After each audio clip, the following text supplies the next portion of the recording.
Hello guys, இந்த வீடியோல நம்ம exercise 1 தான் பார்க்க போறோம். இங்க வந்து நம்மள raw materials consumed calculate பண்ண சொல்லிருக்காங்க. கொடுத்திருக்க details வச்சு. என்னலாம் கொடுத்திருக்காங்கன்னா raw materials purchased வந்து 80,000 ஆ. next sale of material scrap வந்து 1000, opening stock of raw materials 12,000, closing stock of raw materials 21,000. First நம்ம raw materials consumed கான format பார்க்கலாம். Particulars rupees opening stock of raw materials ஓட amount outer columnல straight போட்டுருங்க. next எதெல்லாம் add பண்ணனும்னா purchase of raw materials add பண்ணனும். அதுக்கப்புறம் carriage inward add பண்ணனும். other direct materials purchased add பண்ணனும். tax and duties add பண்ணனும். இப்போ இந்த amount எல்லாம் inner columnல போட்டோம்ல, இது எல்லாத்தையும் add பண்ணி outer columnல போட்டுக்கணும். இப்போ இது ரெண்டுத்தையும் வந்து add பண்ணி நம்ம கீழ போட்டுக்கணும்.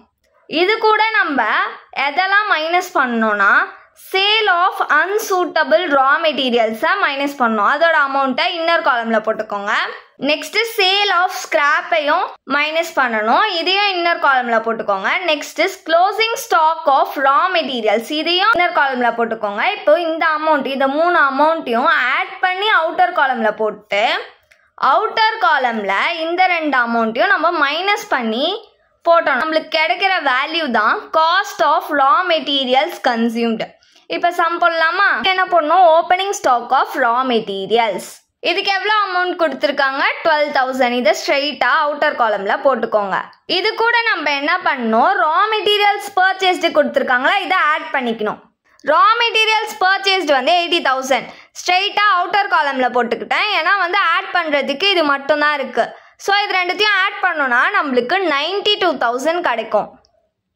இது கூட கொடுத்துருக்க சேல் ஆஃப் மெட்டீரியல் ஸ்கிராப் கொடுத்துருக்காங்களா, அதை மைனஸ் பண்ணிக்கலாம்.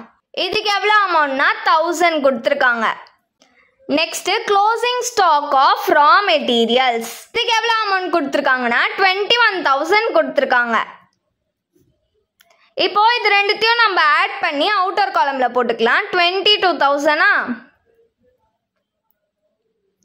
இப்போ இங்க அவுட்டர் காலம்ல வந்து நம்ம இது ரெண்டுத்தையும் மைனஸ் பண்ணணும். மைனஸ் பண்ணோம்னா நம்மளுக்கு 70,000 கிடைக்கும்.